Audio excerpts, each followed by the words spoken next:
The Marvel Cinematic Universe is the biggest film franchise ever. It's not the biggest movie franchise ever. It's not the biggest TV franchise ever. It is the biggest film franchise ever.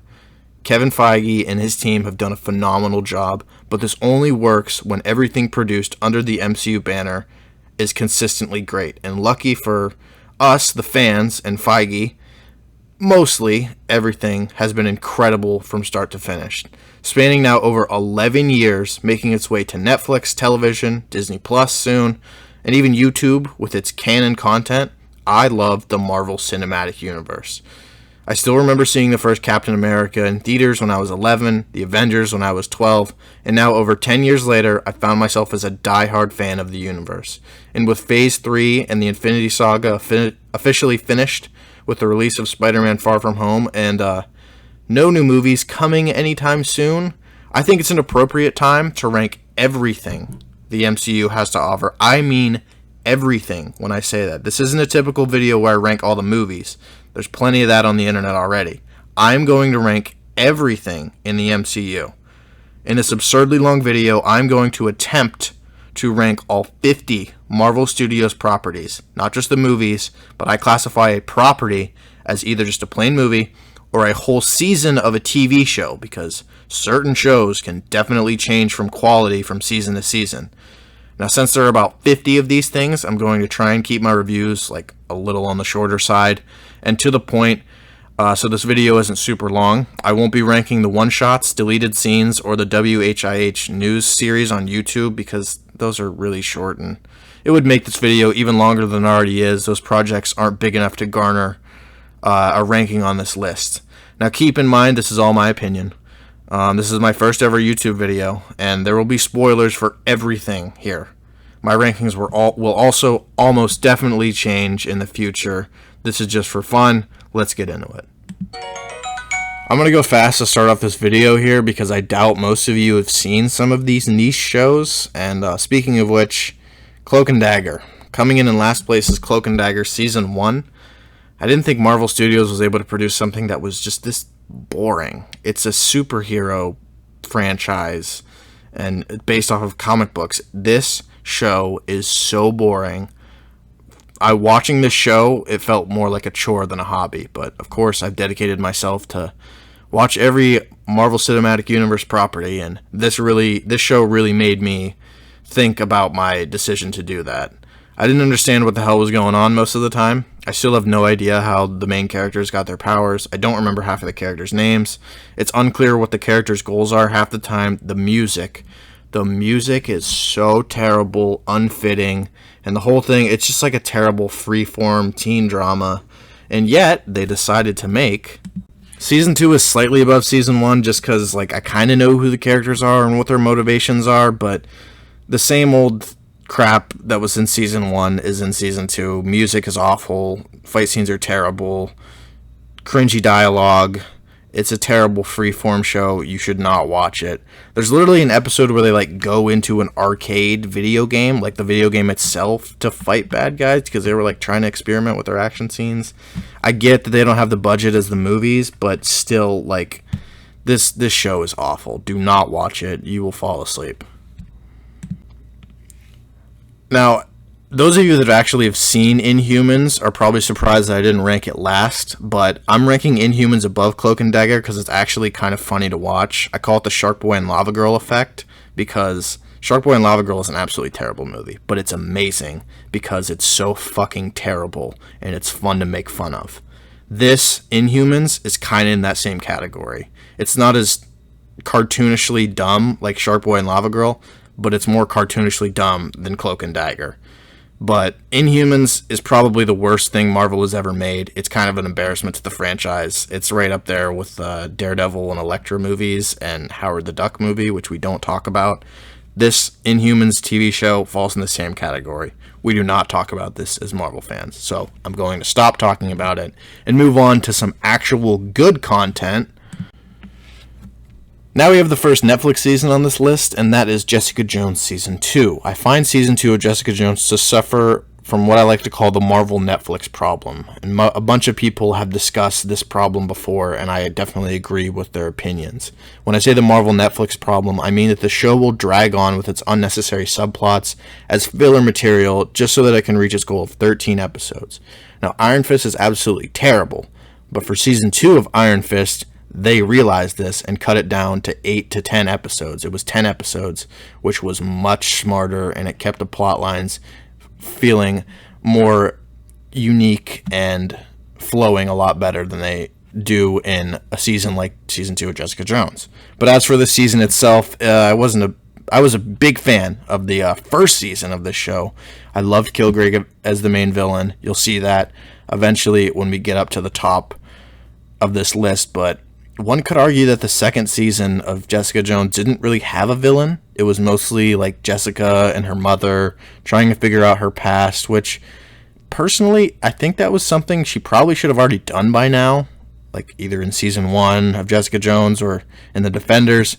The things I did enjoy in this season was the Kilgrave cameo, even though it was kind of a necessary fan service. That was still awesome to see David Tennant back in the role that he did a phenomenal job portraying in season 1.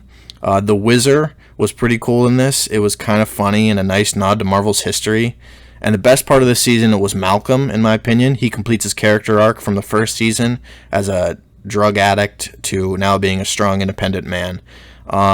If you watch season 1 of Jessica Jones and Jessica Jones in The Defenders, I don't really recommend watching this season unless you really like Jessica Jones as a character. I don't think it's worth your time. Now, the main problem I have with Iron Fist as like a series is Iron Fist as a character, Danny Rand. He's an arrogant brat, and it's hard to root for him half the time when his antagonists, like Davos, who's the villain of this series, if you want to call him that, or of this season, he has a point. I was on Davos' side. Danny should have never left Kunlun just to go back to New York because he wanted to, I guess. I'm done with Iron Fist. It's in the back of my mind now. I barely even remember what happened this season, if we're being completely honest. Iron Fist is just, he's a strange character to pick for the fourth Defender, the fourth member of the Defenders. I think Moon Knight, Blade, or even the Punisher would have been better options, but hey, we're getting Moon Knight and Blade in the future, and Punisher had a pretty good Netflix series as well. But you can't change the past. The only good thing that this season did, really, was that it only had 10 episodes, which I mentioned earlier. It didn't suffer that much from the Marvel Netflix problem. But, yeah, Iron Fist Season 2, don't watch it. There's going to be 7 of these entries in this. Agents of S.H.I.E.L.D. I think the worst season of Agents of S.H.I.E.L.D. is Season 3. But we are taking a huge step up in quality as we're now in the mediocre territory already at number 45, which just shows you how phenomenal the Marvel Cinematic Universe is, even when it comes to its TV shows. Now, this is the Agents of S.H.I.E.L.D. season where it had Hive, Lash, and the government trying to keep the Inhumans and the other superheroes in check, as it was released the same year as Captain America Civil War, which is far from this entry on this list. Now, there are 7 seasons of Agents of S.H.I.E.L.D. that I will be talking about here. This is the first one that I'm ranking, so I think I should bring up the main problem I have with Agents of S.H.I.E.L.D., and this one's kind of weird, and I don't know if it's just me that has seen this in their episodes, but I'll try and explain what I mean here. There's always a tease at the end of every episode, like, that keeps you watching until next week. It seems like on every episode, the team goes to a location on a secret mission. They'll go in, there's a couple generic action scenes, and then there's like a big twist or a small cliffhanger. It's like a TV cliffhanger. It keeps you watching until the next episode. It's not like a post-credit scene in a Marvel movie, but it still wants you to keep watching until the next week. And then when you watch the next week, they're just like back on the plane, and we're supposed to assume that they just like went home after their mission. It happens a lot to me, at least from what I've seen. It makes the show a little less fun to watch when it comes out every week. But if you're binging this on Netflix, it's a lot easier to get past this problem.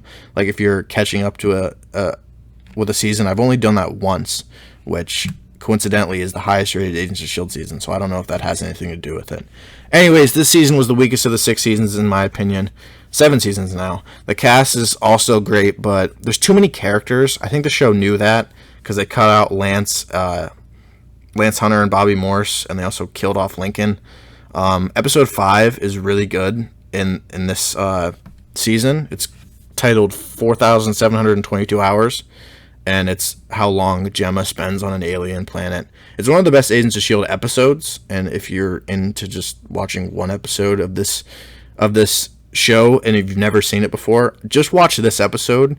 You can watch it independently. You don't really have to know what else is going on in the series, so it's not bad. Overall, nothing really stands out here. It's good, but it's not great, and that's really what a bunch of these next entries are going to be. They're good. They don't stand out that much. I don't necessarily recommend watching Agents of S.H.I.E.L.D.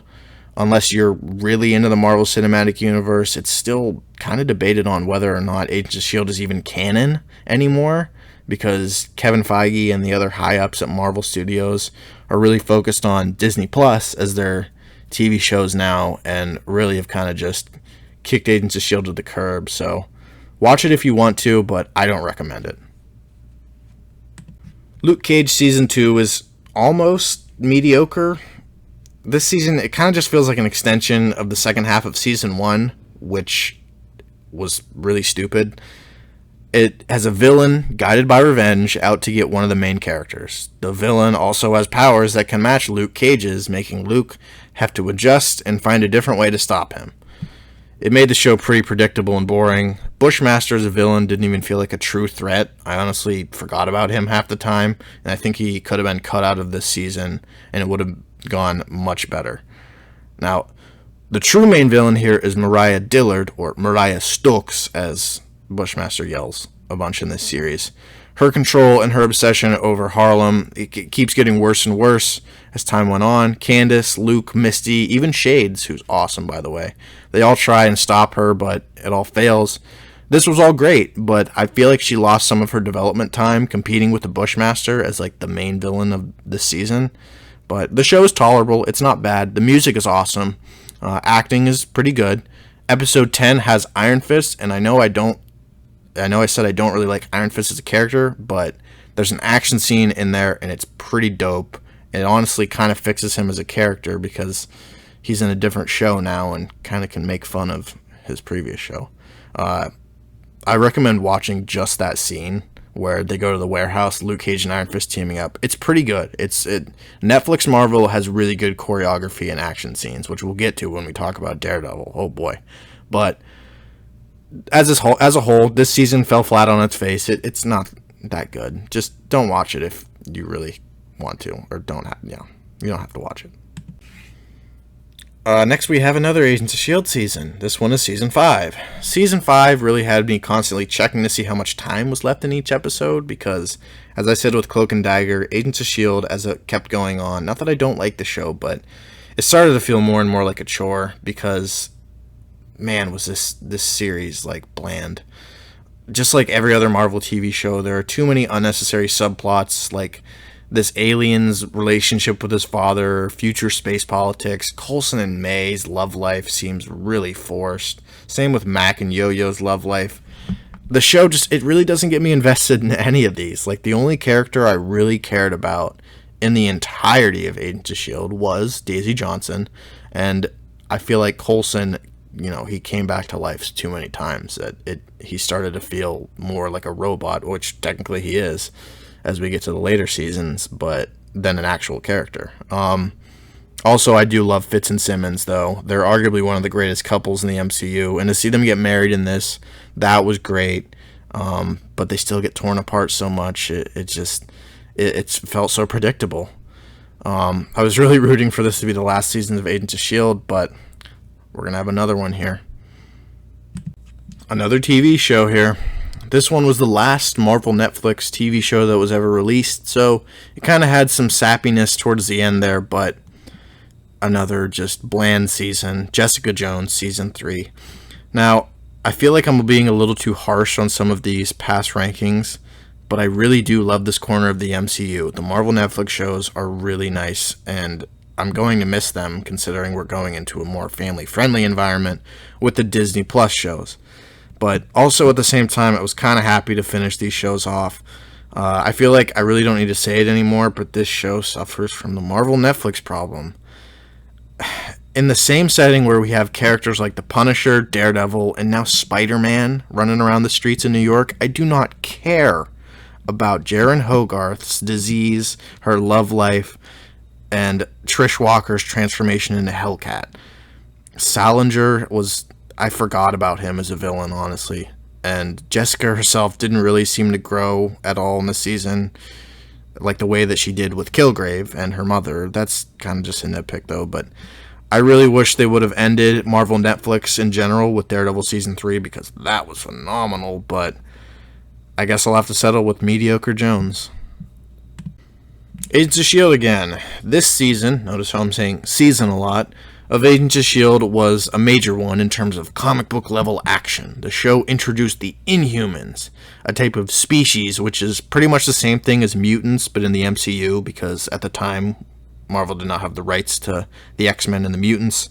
The fact that Marvel Studios had the balls to let a TV show introduce us to a sub-race of power people is really gutsy, though. For instance, Kamala Khan, Miss Marvel, is set to release on Disney Plus. What is it going to be like if it is revealed that she is an Inhuman, like she is in the comics, and she got her powers from being an Inhuman? Most people, and I'm assuming a lot of people watching this video, don't really know what an Inhuman is because they haven't watched Agents of S.H.I.E.L.D. or Inhumans. God, I hope you didn't watch that. A lot of people that I talk to, at least, don't watch the Marvel TV shows and have the time and patience to watch them like I do. But I'm very fascinated by the fact that Kevin Feige let them use the Inhumans in this. But back on track. This season was mostly about Skye, which we learn is now Daisy Johnson, which I love. Quake, awesome superhero. Chloe Bennett, spectacular actress. Loved her. Really sad she's never appeared in a movie. But outside of Daisy Johnson, the rest of this season is kind of just bland. Like I've said before, Agents of S.H.I.E.L.D., unnecessary subplots. May's relationship with her ex, don't care about. The other main complaint that I have is that, again, back to the Kevin Feige and the head honchos at Marvel not really caring about Agents of S.H.I.E.L.D. and the TV shows. The events of both Captain America, the Winter Soldier, and which features S.H.I.E.L.D. being infiltrated by Hydra, and Avengers Age of Ultron, which features a helicarrier, a S.H.I.E.L.D. helicarrier going to Sokovia to rescue people. They both take place during this season. But all the show does to acknowledge this is a couple name drops and then the occasional Nick Fury or Maria Hill cameo. It would have been awesome, which I'll get to in my Age of Ultron changes that I would like to make. In the scene of Age of Ultron, when the helicarrier arrives, Phil Coulson and the rest of the gang is aboard for a quick cameo. They don't have to fight, just get people on the boats and leave, kind of like Jarvis in Endgame. They don't have to do anything. It'd just be a cool Easter egg that connects to the MCU and gives a little wink at the people like me that actually watch these shows. This is technically the newest addition into the MCU, being Agents of S.H.I.E.L.D. Season 7, since we haven't gotten a movie in over a year. It was the final seasons of Agents of S.H.I.E.L.D., but it really didn't feel like it. They should have ended the series eons ago, in my opinion. I was just so sick of watching this show by this point that I barely bothered knowing what was going on this season. I was at least expecting a cool finale where we could have saw a tie-in with the movies. Maybe Grant Ward shows up for a cameo, but that never happened. Instead, we got a time travel season, which didn't follow the rules of time travel set up by Avengers Endgame, which really irked me. But it was also really confusing, and they brought back Agent Sousa from frickin' Agent Carter, and they made him have a thing with Daisy because every attractive male on the show has to kiss Daisy Johnson, so it's weird. I'm so glad that this series is over, not because I hated it, but I was getting very tired of it, and it was getting very repetitive, and yeah, I'm glad it's over.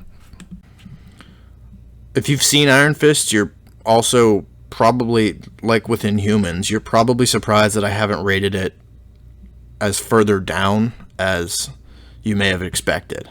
Many people hate this show for being boring, corny, and generic. I agree with all of those points, but I still kind of enjoyed season 1. It does an adequate job at introducing us to like the world of Kunlun and Iron Fist as the weapon. Now, I've mentioned before that Iron Fist as a character is awful, and I just do not like Danny Rand as a character, but Iron Fist as like a weapon, the mythology behind Kunlun, that stuff was handled pretty well. Same goes for the villains. We've already seen them before in the Netflix universe, because Daredevil fought the Hand, which are the villains of this series, in season 1 and season 2 of Daredevil. So it's nice to learn more about their goals as an organization. That being said, some of the Kung Fu Ninja stuff kind of took me out of the show at points. It's supposed to be closely connected to the other Marvel Netflix series, which are grounded stories about relatable characters in New York City. And now we're getting into ancient immortal weapons and dragons, and as I mentioned before, I don't think Iron Fist was the right choice as the fourth Defender. I get that this is from Iron Fist's origin as a character in the comic books, but come on, you could have picked someone else.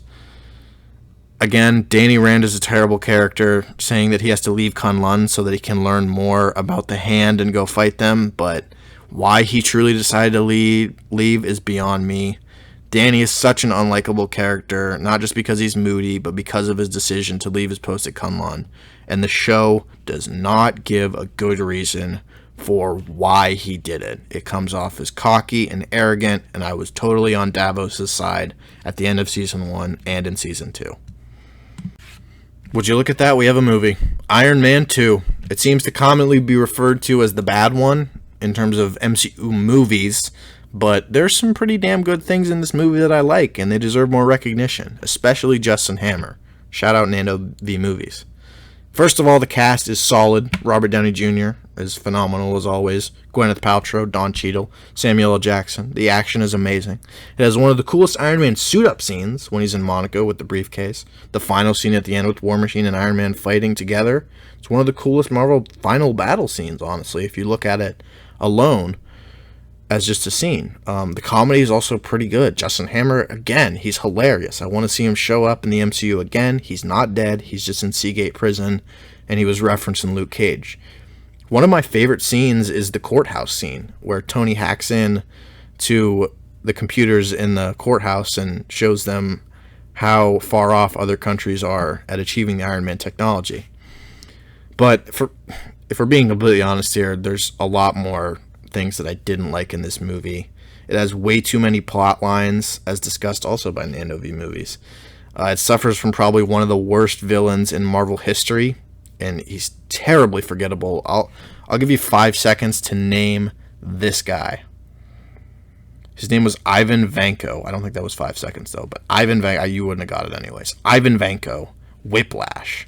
Now, he's so generic, and if you've only seen like these movies once to like watch Endgame, you don't remember this guy, I guarantee.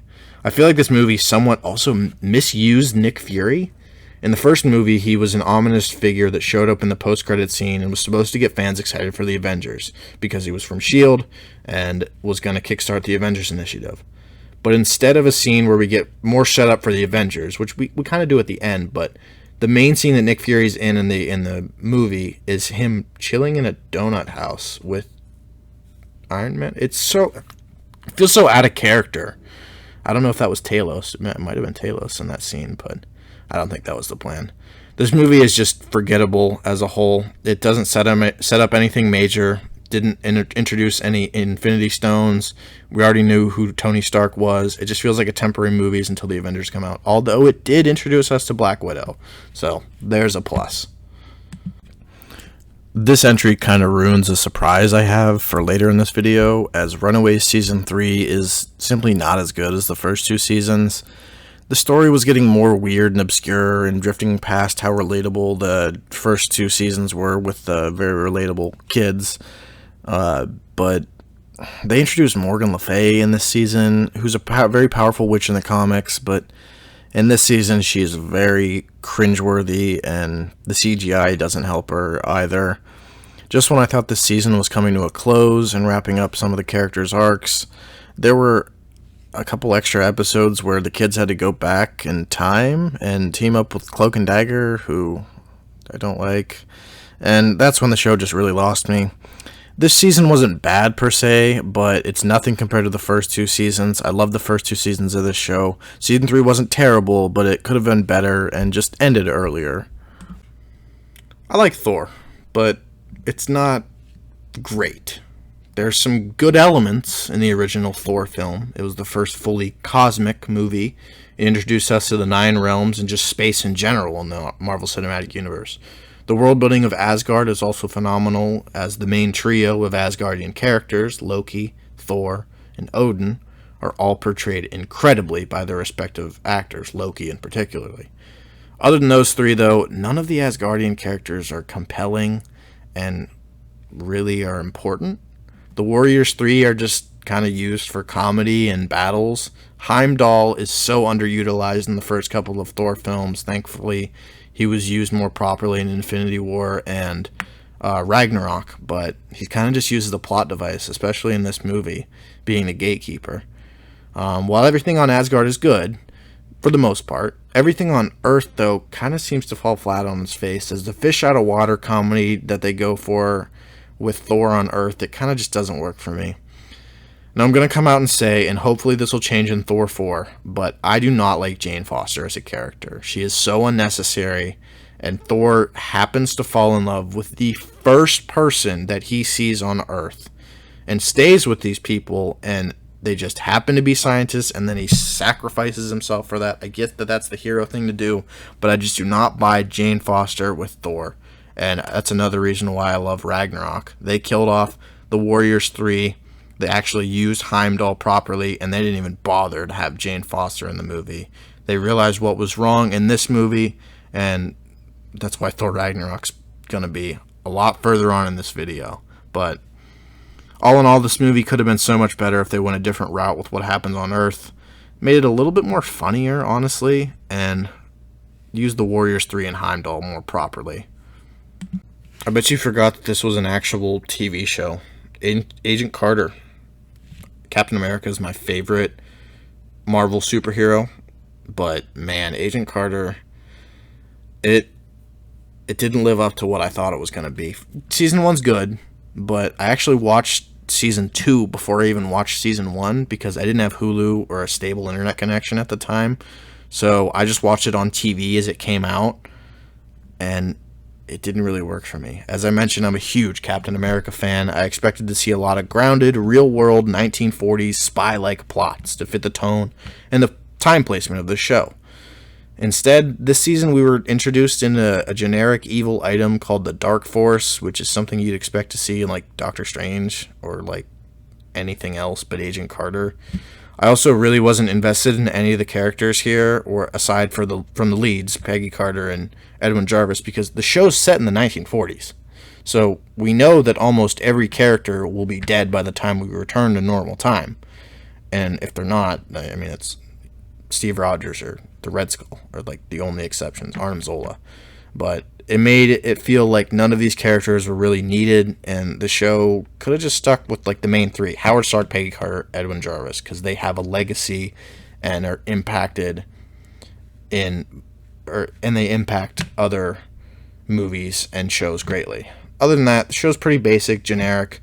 The two leads are great. It serves as some good TV. If you're bored, watch it. The first ever spin-off of any Marvel movies came in 2013 with Agents of S.H.I.E.L.D. Season 1. This is exactly what I expected. An okay show with a couple of connections to the movies here and there. The show expanded on the existence of superheroes in the real world and what it would be like to live in that world, and it expanded on S.H.I.E.L.D. as an organization tasked with keeping the superheroes under control. At some point, this show feels more like a spy show than a superhero TV show, and I think that's mostly due to the budget that they had.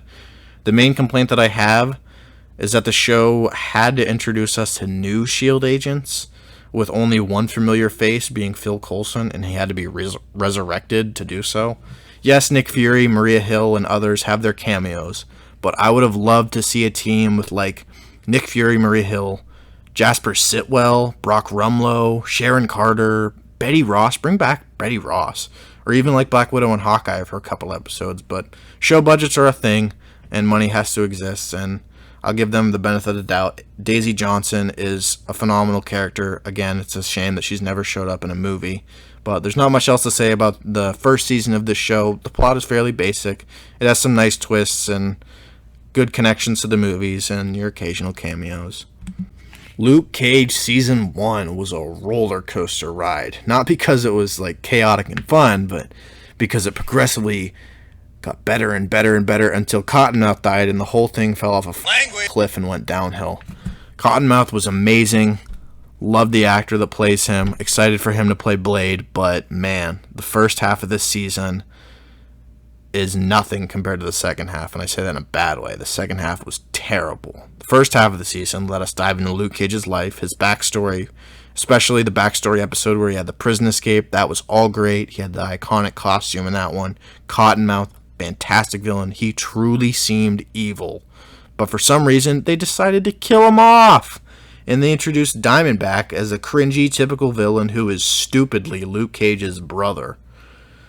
If Marvel really wants to keep the idea of the Defenders being like the Street Avengers, there needs to be more crossovers in these.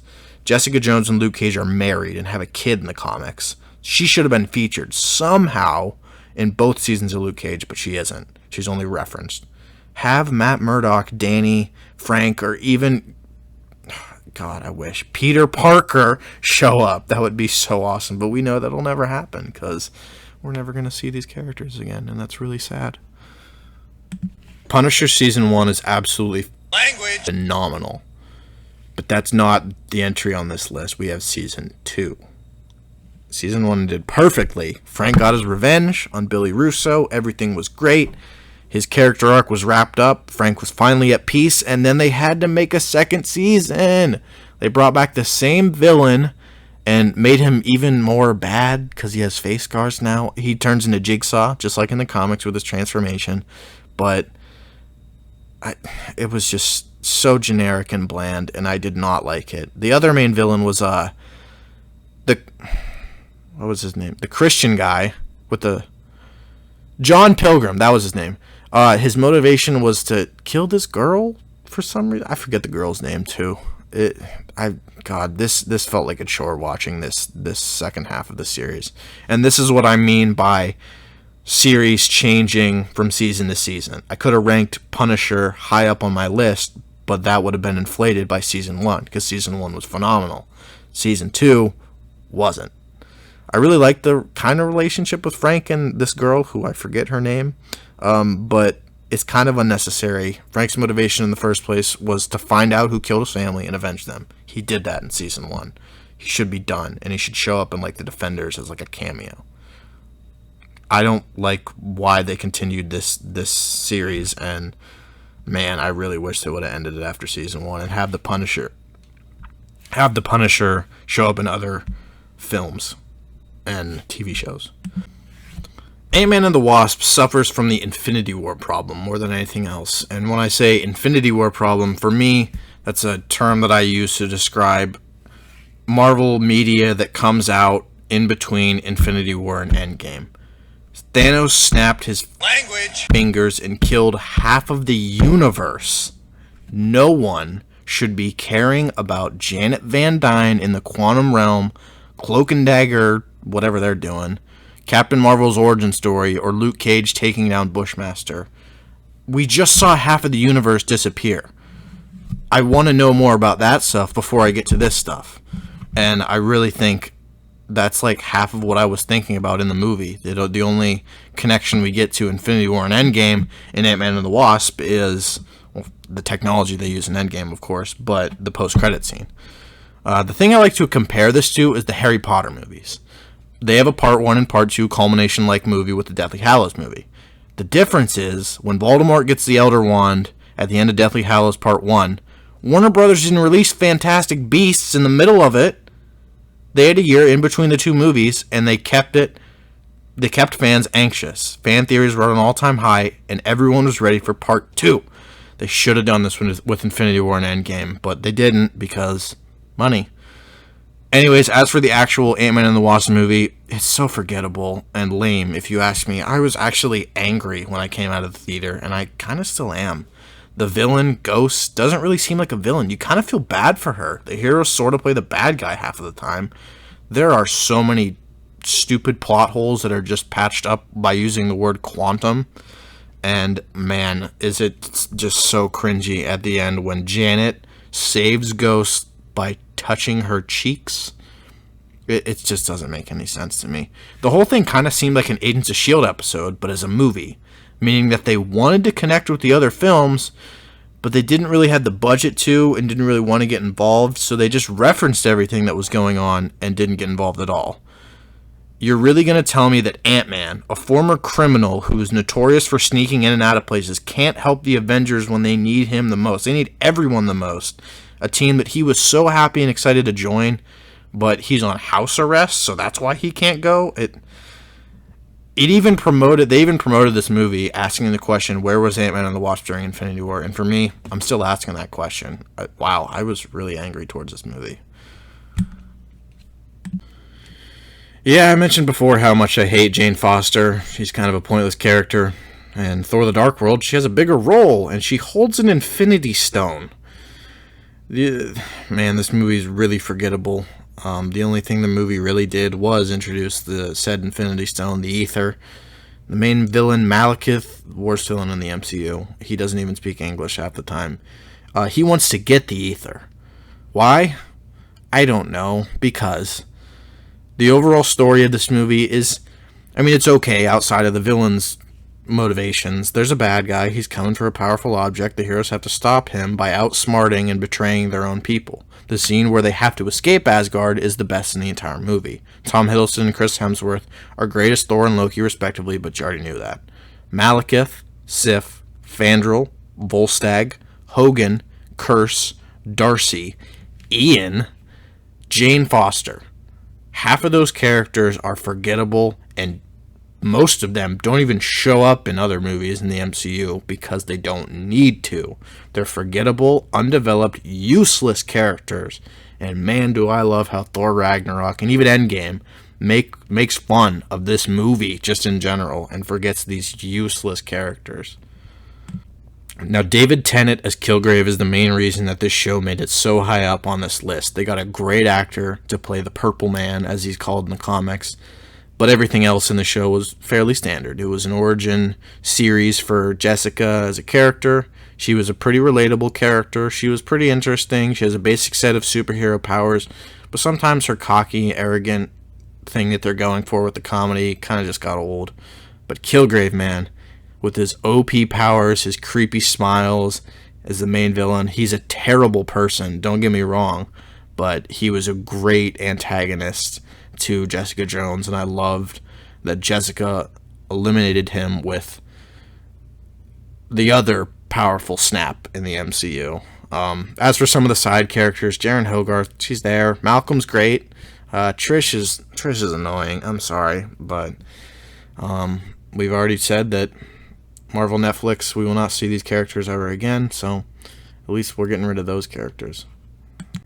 Iron Man 3. Now, this movie is perhaps the most infamous in terms of plot holes. Where the hell was S.H.I.E.L.D.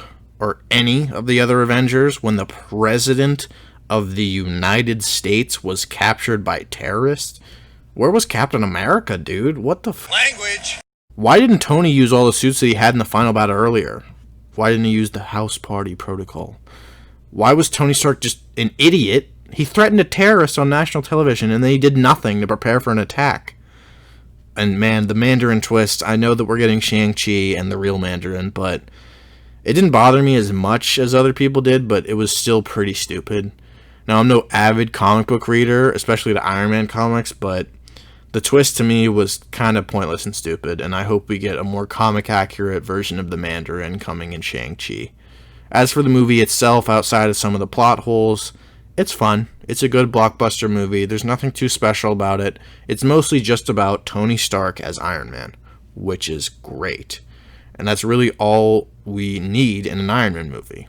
It's about the main character battling with his own demons, which is great, as Robert Downey Jr. as Tony Stark is one of the most complex characters in recent cinema, or dare I say it, cinema in general.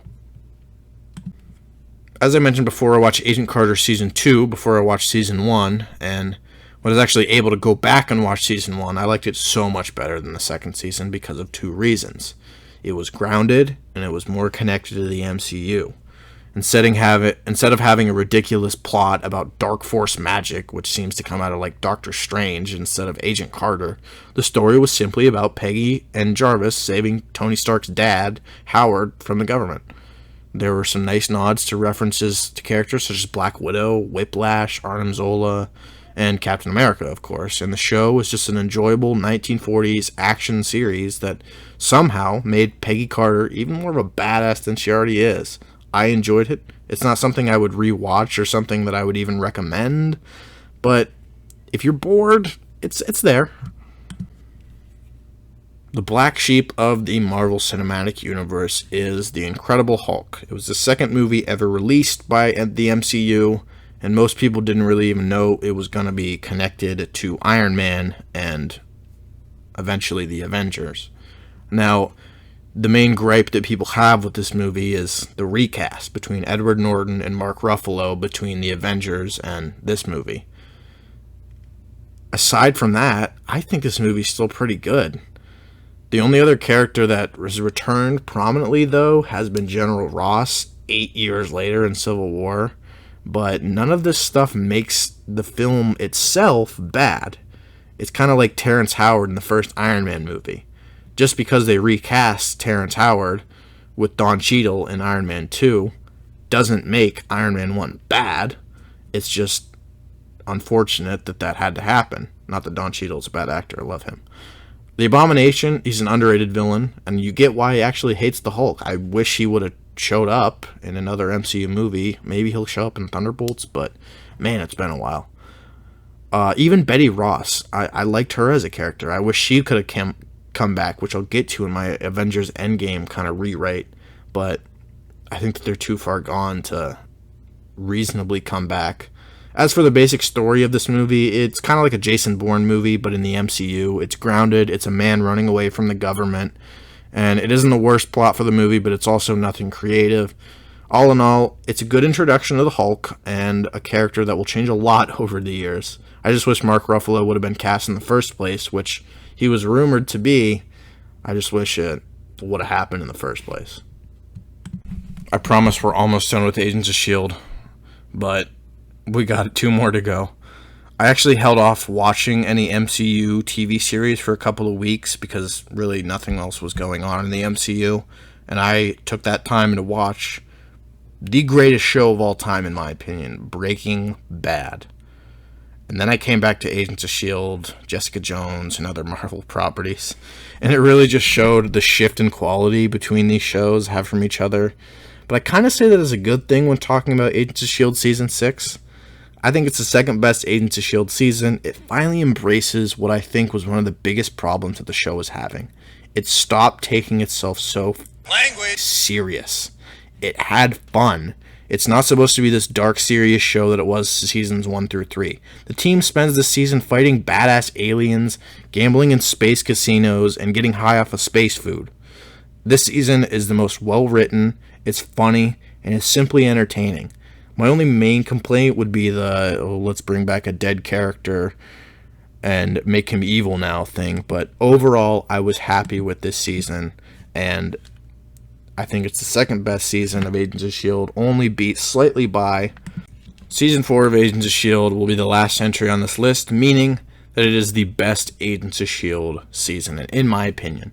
I mentioned probably like an hour ago that the Agents of S.H.I.E.L.D. problem that I have was that it always seems to have like a minor tease at the end of every episode, and then we have to wait a week to find out what happened, and then the episode comes, and then the team just act like nothing ever happened, and it's back at base.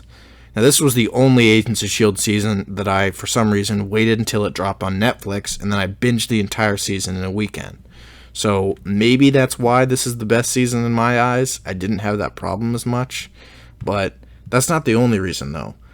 I have this series ranked up so high because it was good, and it was a really good season, especially for Agents of S.H.I.E.L.D. standards. The fact that they introduced Ghost Rider, a parallel universe, and life model decoys, and it all worked, it's pretty damn good for Agents of S.H.I.E.L.D.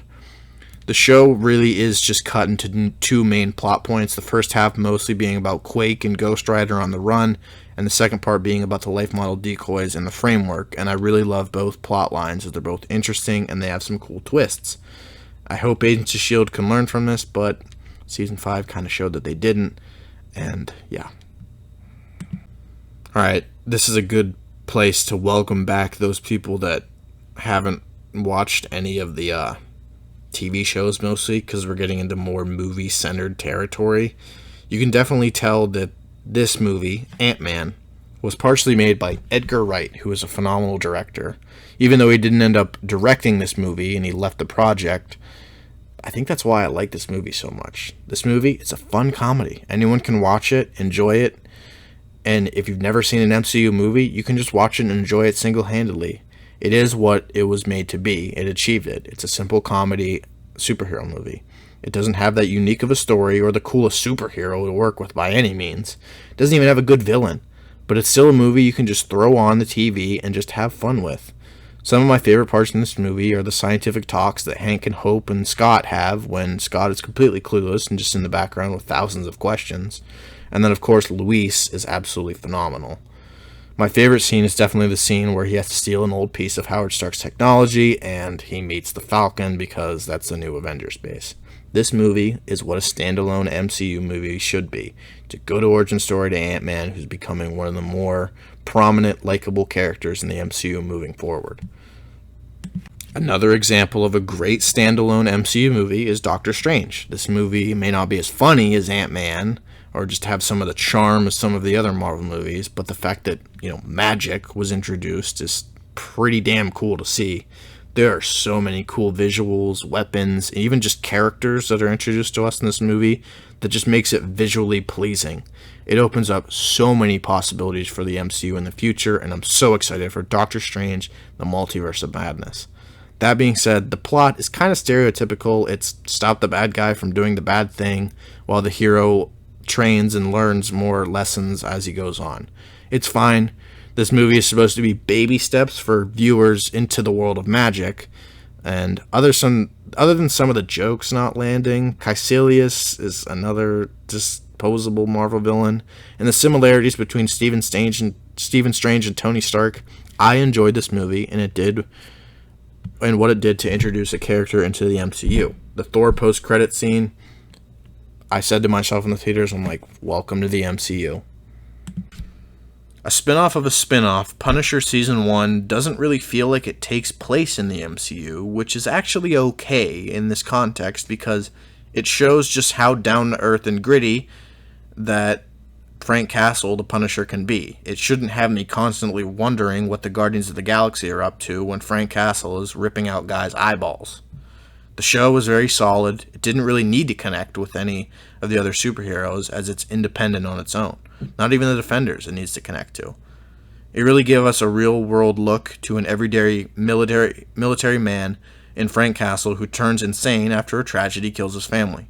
The show simply is about him finding more and more about his past and the truth who really killed his family.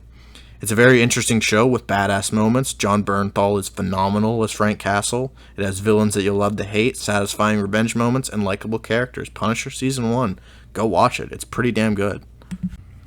This may be a controversial pick, but I got the Defenders at 21st. I don't really understand why people don't like this show. Was it because it was too short? Because Iron Fist was just in it? Or because Jessica Jones was kind of pointless in it? But I really don't know. I enjoyed Defenders Season 1. It is what I expected that this show would be, having the four main Netflix Marvel heroes cross over. I kind of wish the Punisher was involved in it some way, shape, or form, though. The first half is simply showing how they all got involved with the Hand, and the second half is about them taking down the Hand. It was nice to see this, finally, because the Hand is kind of like the Hydra of the Netflix Marvel universe. It was cool to see all the characters cross over. Daredevil was in there, so I was happy, of course. Thank God he did not die at the end, though. The only complaint that I have is that the main villain, being Alexandria, was kind of underused, and she had a great actress in her role, though. But the other complaint that I have is the opposite of what I had for most Marvel Netflix shows, is that it was too short. I want the team-up series to be 13 episodes, and the standalones to be 8 to 10, but Clearly, that's not going to happen in the future. Guardians of the Galaxy Volume 2 was good, but it is no way as good as Guardians 1. The main reason I did not like this movie as much as some people did was because I was overhyped and excited for this movie that my expectations were a little too high going into the showings. The trailers for Guardians of the Galaxy Volume 2 were phenomenal, and they remain some of my favorite movie trailers ever. The main story is focused on the origins of Peter Quill's father, who we find out is Ego the Living Planet. I like this storyline. It had some great character moments, dramatic plot twists, and good action scenes, but the only character that really changes here is Peter. The other Guardians kind of just chill by some water fountains until they find out Ego is evil and then they have to kill him. That's mainly why I love the Ravager subplot so much, is we get to spend more time with far more interesting characters, Yondu, Kraglin, Groot, and my favorite Guardian, Rocket. And Yondu's character arc ended in a phenomenal way. For him to sacrifice Peter and the Ravager funeral was phenomenal. That's all of what the movie should have been, but instead there was a third main plot that focused on Aisha and the Sovereign, who hate the Guardians because Rocket is a prick and stole batteries because he felt like it. This just makes Rocket look like an absolute language. He makes his character super dislikable, which isn't true. Rocket, I did not get the motivations on why he did that. This whole side plot could and should have been cut out. It was only there to set up Adam Warlock. There could have been other ways that you could have set up Adam Warlock, James Gunn. I'm sorry. By far the biggest surprise on this list is Runaways, dude. Runaways Season 1, and spoiler alert for the next entry on this list, Runaways Season 2, are phenomenal. I was a little mad that I had to get a Hulu account just so that I could watch another piece of MCU footage that I probably thought I wasn't going to like, but I am so happy that I did because of the result. Runaways has a relatable cast of characters that follows high school students who barely talk to each other anymore, which is very relatable, especially to a person like me who's going through that right now with his former high school friends. The story, as I mentioned, it's relatable as hell. The pride, the villains of this series is great, as it's the parents of the main characters. They're part of an evil cult disguised as a church. Some of the characters get superpowers, but it's more realistic in the fact that most of the kids don't have superpowers. Arguably, the main character, Alex Wilder, doesn't have a superpower, but he's smart as all hell and is kind of the leader of the group, despite him not having superpowers. Also, there's a dinosaur. That's also part of this show. As the show progresses, it gets weirder and weirder, but it doesn't shy away from actually explaining what's going on, which I love, and Cloak and Dagger needs to take notes from this.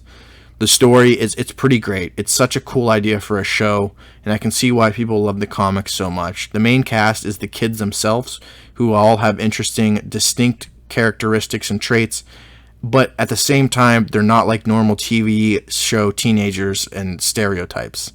We get to see them develop, rekindle their relationship that they had before while they were kids, and they also develop some interesting romantic subplots that I was actually invested into. Usually I'm not invested into romance in comic book superhero-like film, but Runaways had some moments in there where I was really invested in the characters' romantic activities. The only thing I really didn't like was that there were a lot of characters in this. There's 6 main characters. They each have 2 parents that are all important, and they also have Jonah, who's kind of the main villain of this, and Old Lace, the dinosaur. So that's like essentially around 15 to 17 characters that we have to follow, but as time goes on, you'll figure out who the characters are more frequently and have a better understanding of who they are. Other than that, I was very pleased with Runaways. It was a pleasant surprise, and I cannot wait to see more from these characters in Season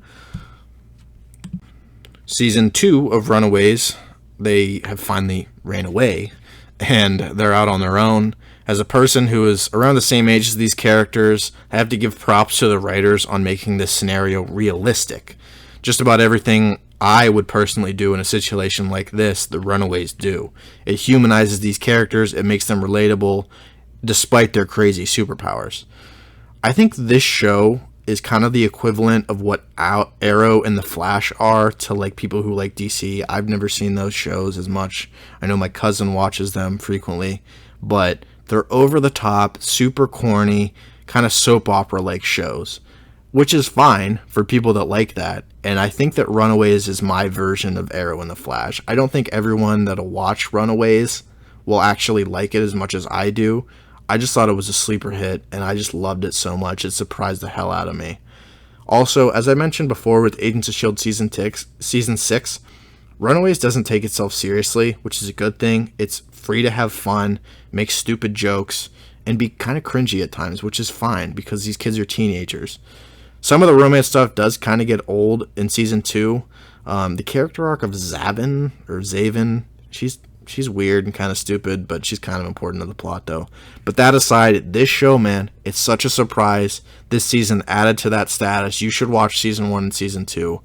But as I mentioned before with Season 3, it kind of fell off a cliff. But still a great series. Love all the characters in this. And I'm also very happy that they ended it at Season 3. They didn't pull a Walking Dead and try and keep the series going on and on to make more money off of it. They ended the characters' stories in a proper way. Now, if you focus too much on what an actor or actress is like in their everyday life, you tend to overlook what they can actually do behind the camera in their role as a character. I love Captain America. He's my favorite superhero. Chris Evans, he plays him phenomenally. But Chris Evans is also very political on Twitter and a Patriots fan. Two things that I am personally not. But that doesn't make his portrayal of Captain America garbage. I love Chris Evans as Captain America. He's the best person they could have picked for the role. And this is why I'm so confused on why people are harassing Brie Larson as Captain Marvel. They overlook the actual movie and what she did as her role as Carol Danvers and just focus on the political stuff. I'm sorry if I got too political there, but I'm just very confused on what that has to do with the actual movie in general. So the movie in general, all that aside, I really like this movie. I was happy to see it turn out so good, despite all the criticism that it had. I love the idea of going back in time to have a prequel and visiting younger versions of our characters that we've seen before, like Nick Fury and Phil Coulson. It lets us learn their motivations better and explores how they came to be the characters that they are now. One of my new favorite characters in the MCU is Talos, man. It's kind of weird that he didn't die at the end like he was supposed to, but he's now technically been in 2 movies already. The dude is hilarious. I can't wait to see him, what they do with him and just the Skrulls in general down the line. I do hope the Skrulls become antagonists. I'm not hating the choice that they made, making the Skrulls kind of innocent in this movie, but as far as the negatives, there's some pretty corny lines in this movie. I'm not a fan of how Nick Fury lost his eye. I thought that was stupid. And Jude Law really didn't have enough time to shine in this movie. He kind of spends half of the movie just on his way to Earth.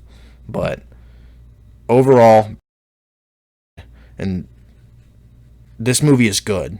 And in my opinion, and I might catch hate for this, I think this is better than Wonder Woman, dude. I'm sorry, but I'll get to that in another video.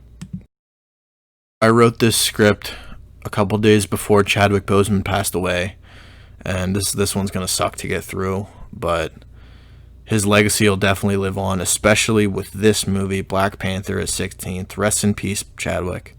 Yeah, it's gonna be hard to get through this one, but from here on out, these titles are what I consider great. We're past good movies. Ant-Man, Doctor Strange, Runaways, those are all good. We are now into the great Marvel projects, which is amazing because this is the 16th best on my list. So I was actually late to seeing Black Panther.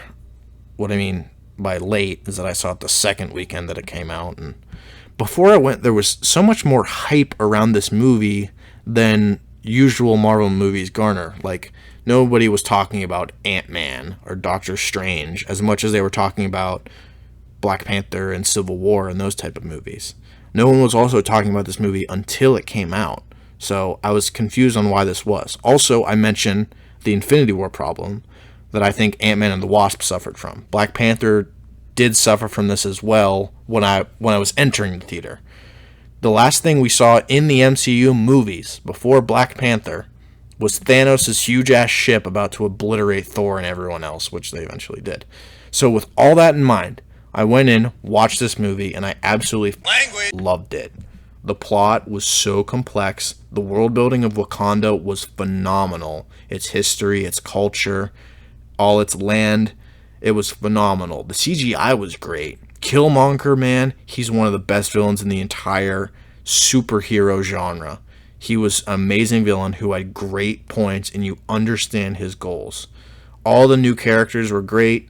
Nakia, Okoye, Zuri, especially Shuri, even though she does have by far the worst moment in the MCU. It's going to be outdated. It already is outdated. It's very cringy.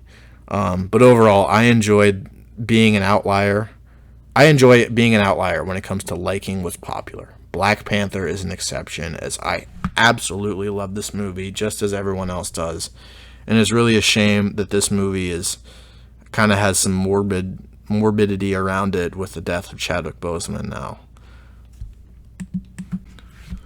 This was the movie that got me interested in the MCU more than anything, and instantly made me fall in love with Steve Rogers as a character. I watched both the first Iron Man movie and this movie around the same time. Because I was so young, I didn't really feel the need to see them in theaters.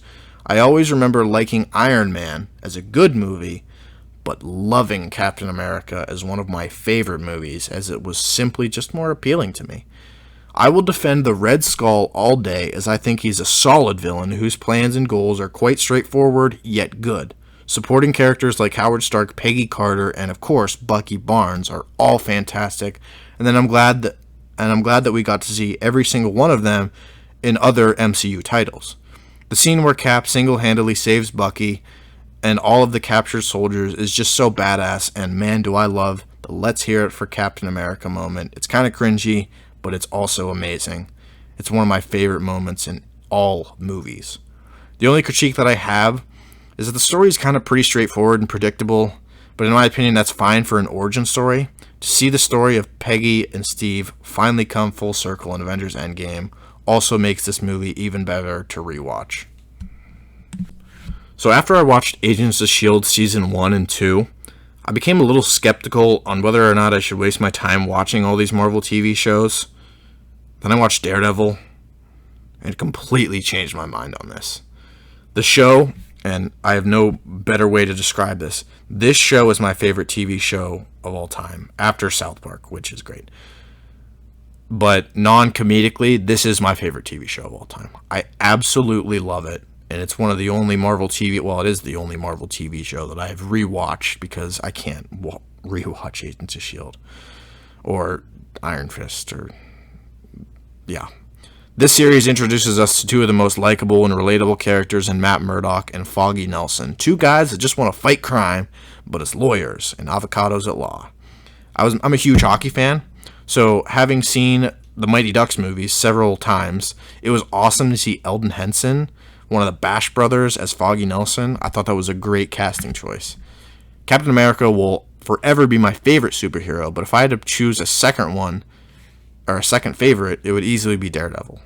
From the cool outfit to his religion being a huge factor in his life, to the fact that he's blind and he's the only character in the MCU that successfully had a secret identity.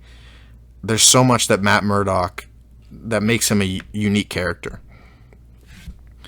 The villain, Wilson Fisk, aka the Kingpin, is one of the best villain performances I've ever seen, and it is a shame that he never will appear in a movie. I want him to be the villain in a Spider-Man movie so much. Vincent D'Onofrio, man, he actually scared me playing him, and I remember having trouble sleeping after I watched the episode where he decapitates one of his henchmen using a car door.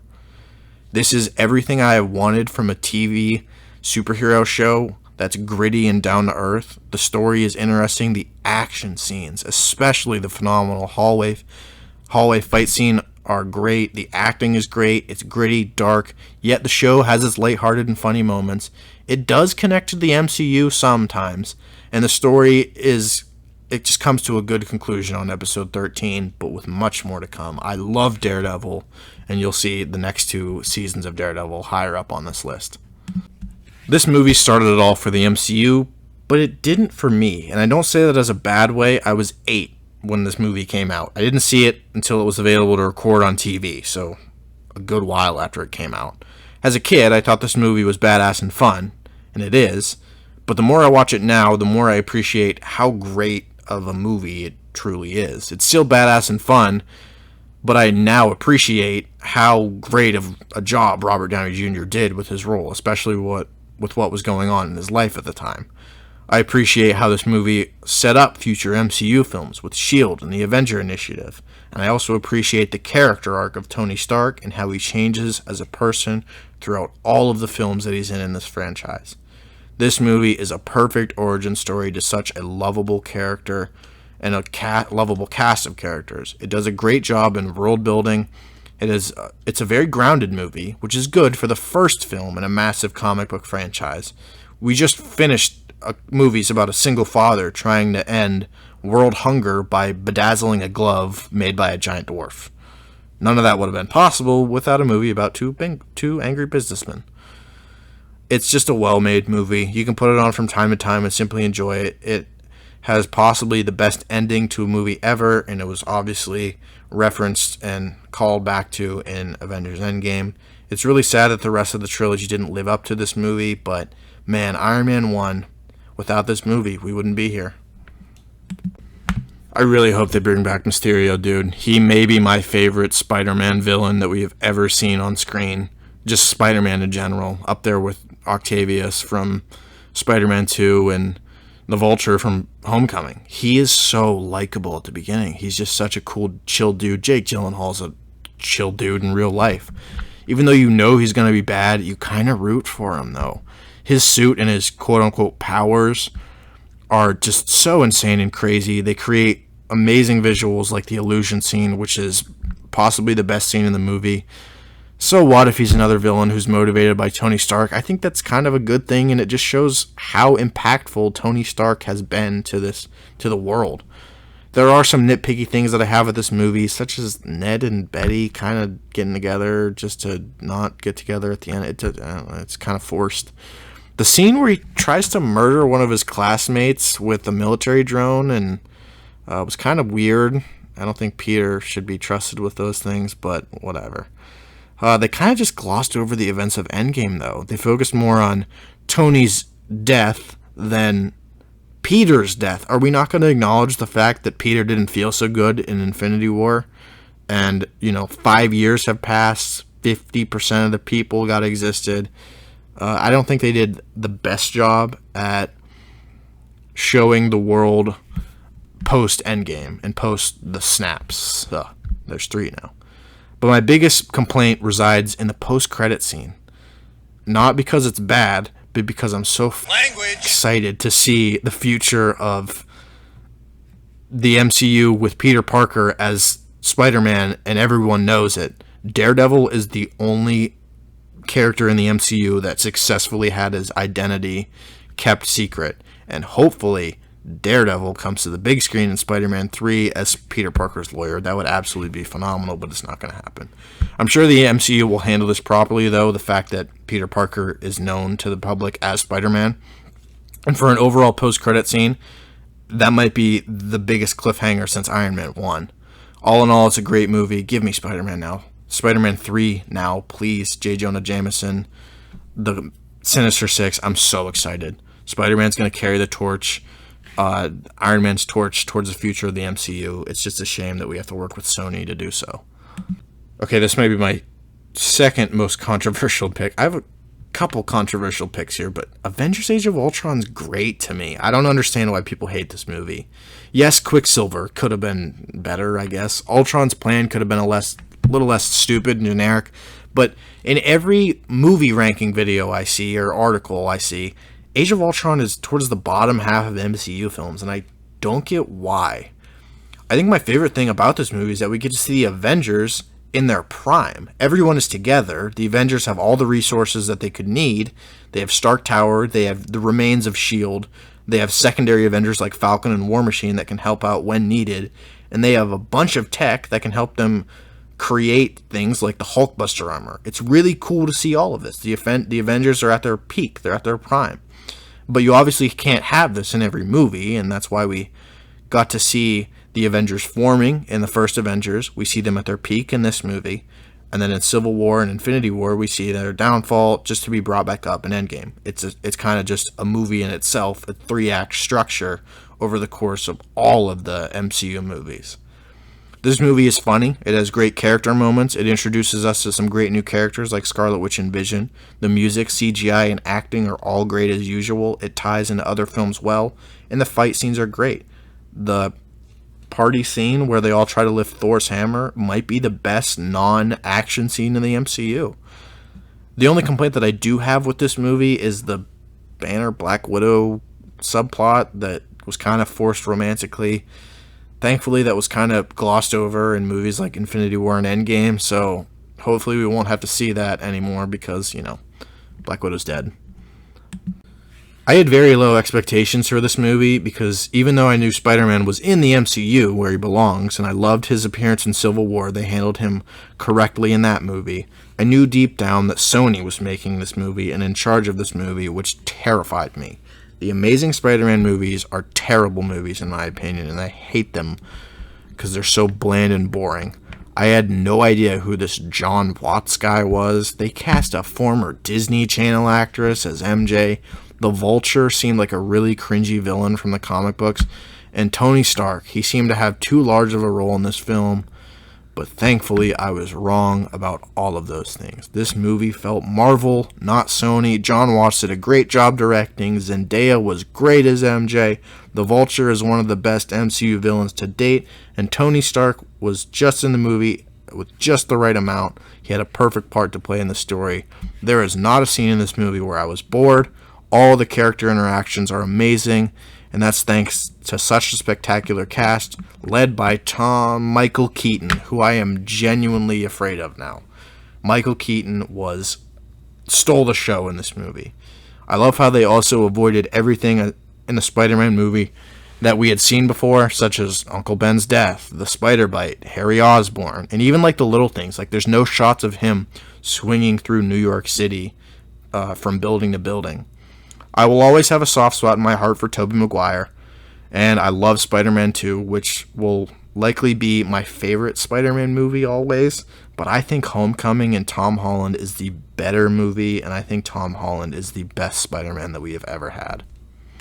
I didn't think Daredevil could get any better than Season 1, but then I found out that they were adding the Punisher and Elektra to Season 2. I was so pumped to watch the second installment to my favorite TV show outside of South Park.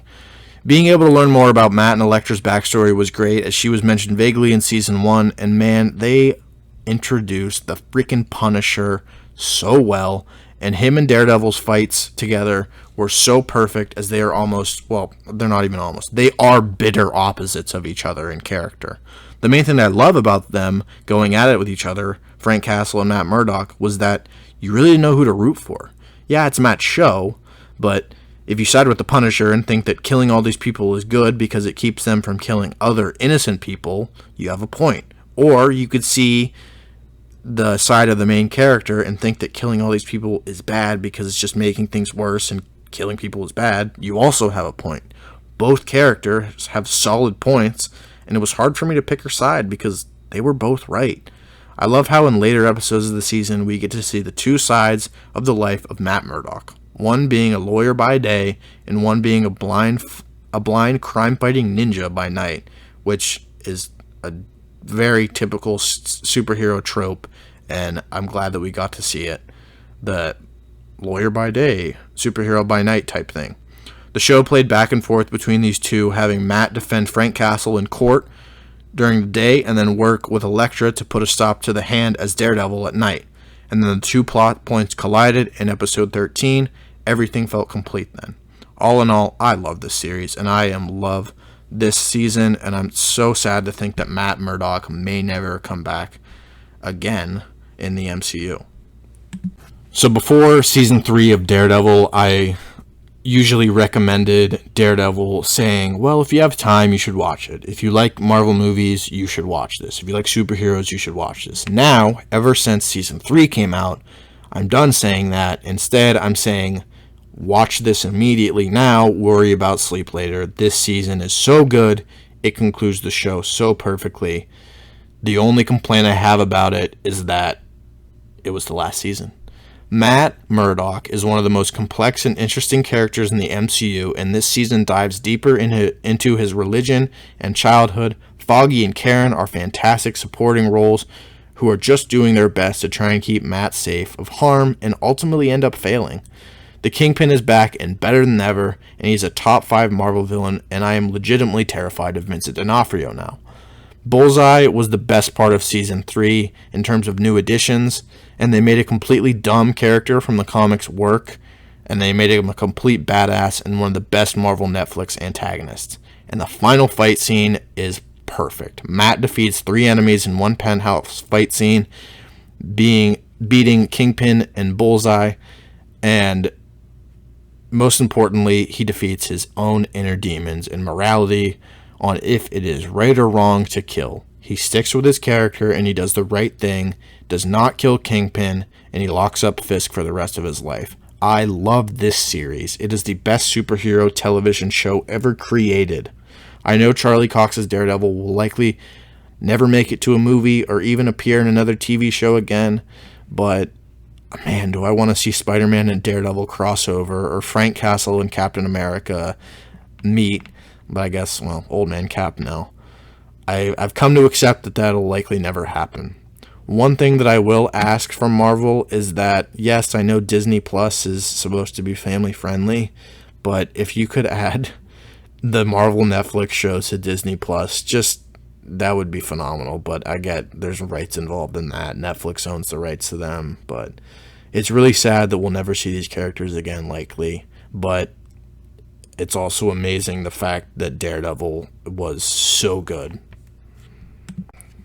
I have every single entry in the remainder of this list a 10 out of 10 rated on IMDb, which is saying something, because this is the 7th best movie, that being Thor Ragnarok. This movie is literally perfect. There's nothing I hate about this movie at all. It's literally a masterpiece. The main critique I see with this movie online is that it's too funny and you can never take anything seriously, but I strongly disagree, as there are scenes such as the scene where Odin dies, or when Thor talks to Heimdall, where there's no comedy at all, and it has a bunch of emotional weight, and it serves for good character moments for Thor, Loki, Odin, Heimdall, etc. The inclusion of the Hulk in this movie is so awesome, and I love to see how what he's been up to for the past couple of years since Age of Ultron. Korg, Meek, Valkyrie, the Grandmaster, they're all hilarious, welcome new additions. Taika Waititi cut out unimportant characters from the first 2 movies like Jane, Darcy, and even Eric Selvig, and he kept the important ones, and he gave us a solid villain in Hela. This movie is one of the most rewatchable movies, as it's just a joy to put on. The final fight scene where Thor unleashes his true power with this Led Zeppelin blaring music in the background, it gives me goosebumps every single time. This movie may rank 7th on my list, but it's still a 10 out of 10 movie. Back before I was a diehard Marvel fan who watches every single project as they come out, I saw the trailers for this new Guardians of the Galaxy movie, and I thought it looked so stupid. And most of my friends and family agree. There's a talking raccoon and a tree in it. None of us went and saw it in theaters, so none of us knew how good it really was. But then when my brother finally rented it to check it out months later, I ended up taking the case from him and watching it myself on a beautiful day, to say the least. I stayed inside and watched it back to back because I enjoyed it so much. Just like Thor Ragnarok, this movie is perfect. Comedy, action, drama, great music, characters, world building, connections to the MCU. This movie has exactly what you would want from a Marvel movie. The cast is perfect. Chris Pratt is probably my favorite actor, and this was the first thing I ever really saw him in, which led me to discover other projects of him that I love. I think Ronan is actually an intimidating villain, but I get the criticism over why he's kind of a stereotypical one-off Marvel villain. There's not really much left to say about this movie. There's an awesome Thanos cameo. James Gunn hit a home run with this movie. And if you haven't seen this movie now, then you're not human. Watch Guardians of the Galaxy Volume 1. I feel really bad that this movie is barely in the top 5. So I'm just going to apologize for that. The Sam Raimi Spider-Man trilogy was what got me into superhero movies in general as a kid. I kept watching them as I got older. I even watched the Fantastic Four movies when I was a kid and liked them. I was a dumb kid. Don't judge me. But The Avengers was the movie that got me obsessed with superhero movies. I remember seeing this with my two brothers in 2012, and it's literally everything I wanted it to be. The Avengers is perfect every single way it could be. The character interactions between the characters that we already know and got their own movies is perfect. They could argue all day on the helicarrier and I would never get bored. Loki is a perfect villain for this scenario. He's not a generic one-off villain. We already know his deal, his backstory, his motivations. And this movie had all of my favorite characters fighting together like they were action figures. The final fight scene, I could watch it every day for the rest of my life and never get tired, as it is the epitome of quality action filmmaking. I don't care if it's like 30 minutes long. It might be, and it probably still is, the best fight scene in the Marvel Cinematic Universe. Sorry, Endgame. The nostalgia that I have for this movie also helps, but I guarantee if I were to have my mind wiped and be shown this movie for the first time, I guarantee I would still love it. It's sad that this movie isn't even in the top 3, but it just shows how much better these next movies are. The only complaint I have about this movie is Captain America's costume, which kind of looks a little derpy, but they make fun of it in Endgame, so all is well. I love this movie. I'm kind of mad at myself for what I did to this movie for myself, as I was so excited to see it that I would watch every speculation theory, I would look at every set photo, I would read every comic-related story to the Civil War story, and I would even watch spoiler videos for people that have seen the film. And when I eventually saw the movie, I kind of ruined it for myself because I pretty much knew it was going to happen scene by scene. Now, that being said, this movie is still incredible. The film itself is awesome. I love it, not just because of the airport battle, but because I love Captain America, Iron Man, and Bucky Barnes, the 3 central figures to this story. They all get different arcs, and you get why they're so mad at each other. While Baron Zemo's plan may have been a little hard to understand and coincidental, he managed to be the first Marvel villain to clearly win, as he divided the Avengers and separated them. I'll make a video on that later. This film also obviously introduces us to 2 of the most beloved new characters in the MCU, Black Panther and Spider-Man. It makes sense why both of them are there, and yes, of course, the airport battle is phenomenal. No core heroes died in this movie. War Machine was crippled, but it did still have consequences. The Avengers were split up. They practically didn't exist after this movie. There were 3 official Avengers after this movie, being Mopey Vision, Emotional Iron Man, and a crippled War Machine. I think this is the main reason why the Avengers lost against Thanos. They were divided. So I hate when people say that Civil War was just a filler cash grab movie, because it's not true at all. It's the conflict that shapes the Avengers forward and is the reason why they lost in Infinity War. I love this movie. It's one of my favorite, not just Marvel movies, but movies of all time. Everything is just great, and the Russo brothers are gods. Same with Stephen and Marcus McFeely, the screenplay people for these movies as well. Yeah, this movie is incredible. It's everything that I could have ever wanted from a massive culmination movie in the MCU. It has references to just about every single MCU movie, and it's a love letter to the fans. It has mostly all of the MCU characters, and has one of the most intriguing villains to date in Thanos. To see Star-Lord meet Spider-Man, Iron Man meet Doctor Strange, Thor meet the Guardians of the Galaxy, and the remaining Avengers team up in Wakanda was just amazing. The amount of fan service that this movie has is crazy. They brought back the Red Skull. They had Rocket and the Winter Soldier team up, and Rocket made a joke about the Winter Soldier's arm. They included even minor characters such as Shuri, Wong, M'Baku, even Pepper, if you want to consider her a minor character. I really enjoyed the relationship between Gamora and Thanos as well. I am worried that they will bring back Gamora for good in the future. I think her death scene in this movie was emotional, heartfelt, and had a beautiful fitting score and amazing cinematics. It would kind of be a waste if she comes back in Guardians of the Galaxy Volume 3. The same goes with Loki, who is also going to come back in his Disney Plus show. Also, Vision is on that list as well. Heimdall might be the only person that actually kind of died outside of the the Black Order, who technically came back in Endgame. Now looking back on this, the consequences in Endgame don't seem as bad as they were. I hope the Disney Plus TV series has the Loki show take place mostly in the past, but it is supposed to be the Loki that took the Tesseract in Endgame, so his death kind of feels cheapened now, again. But anyways, back to the movie itself. I'm still bummed that characters such as Korg, Meek, Valkyrie, Ant-Man, Wasp, Hank Pym, Hawkeye were not included, but Endgame, they were all included in, they were all included in Endgame. But I've never been as excited for a movie that I was for Endgame after seeing Infinity War. And speaking of which, Avengers Endgame is second on my list. This is literally everything I have wanted. But also at the same time, this is the movie that I would change the most to. But I'll make a separate video on that. I'm not going to go in depth with this review because it's Avengers Endgame. It's the highest grossing movie of all time. But most of my complaints are nitpicky and small. This is, and I don't care if you disagree with me on this, this is the greatest movie of all time. It's not my favorite, which is why it's second here. Number one is my personal favorite. I'm just going to say that that's all I'm going to say. This is the greatest movie of all time. You saw it. It's the highest grossing movie of all time, box office wise. You saw it. You know how great this is. If you're not an MCU fan and you still saw it, you still liked it. And if you are an MCU fan like myself, you know how great this movie is. The callbacks, the characters, the endings, Tony Stark's sacrifice, all phenomenal. I love this movie.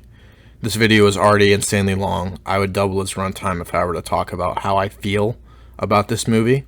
It's a cinematic achievement and the greatest movie of all time put together ever since 2008. This video is to rank my favorite MCU properties. Not the best MCU properties. I think Endgame is the better movie, but to me, my favorite movie of all time is Captain America Winter Soldier, and it is the best movie on my personal list as my favorite MCU properties. I went to see this movie in 2014. As a big fan of the Marvel movies, Avengers had me hooked, right? But I still didn't know much about the comic books. I was a 13-year-old 8th grader, so I had no idea what the actual plot was going to be in this movie. Most people saw the title, The Winter Soldier, and like, oh, hey, Bucky's coming back. But when I was a 13-year-old in the theater with this, with my junior high girlfriend at the time, the big reveal came that Bucky was the Winter Soldier. I stood up in my seat and I yelled, "What?" Because I had no idea that it was coming. The more and more I watch this movie, the more I love it. I've seen this thing more than 20 times. It's so quotable. I put it on at least once a month. It's a tradition to me. Captain America was my favorite superhero since 2011, and he still is. To see his character change from a hero that is the icon of the country to a fugitive from the government and S.H.I.E.L.D., it's really incredible, and it puts him up against odds that you never would have thought he would have faced. The relationship between Bucky and Steve is one of the best in the MCU, and we get to see it carry over these many films is astonishing. The Russo brothers simply just made a well put together movie, and it's one of the best movies I've ever seen. It is my favorite movie. It has everything. It even has great comedy for being like a spy political thriller movie. It has a great supporting cast, a great villain, emotion, and it has one of the best hand-to-hand action scenes in any Marvel movie, with the fight in DC where Bucky is revealed to be the Winter Soldier to Steve. This remains my favorite movie of all time, ahead of films like Toy Story 3, The Lion King, The Shawshank Redemption, Forrest Gump, The Incredibles, and Endgame. It's obviously ahead of all other MCU films. The Winter Soldier will still be number one no matter what comes out in the future. I love this movie. It holds a special place in my heart, and I'm so glad that it exists. Well, there it is. 51 projects and counting. I'm not going to waste a lot of time on this outro because this video was so long. I will update this in the future when projects like Black Widow and the Eternals come out. But like I said, this is my first ever YouTube video. It took me a long time to write, record, edit, and produce this video. And I'm obviously a novice at this, so your support is very much appreciated. Now comment your rankings below if you've watched all of the properties or if you've just watched a couple of them. I will be posting a channel introduction in the near future to go over what I will be talking about in general on this channel. It'll mostly be hockey, video games, and film in general. Thank you for watching. Whatever you do, do not subscribe. And if you don't like my opinions, sorry, but they're my own opinions. And Phil Kessel is a 2-time Stanley Cup champion.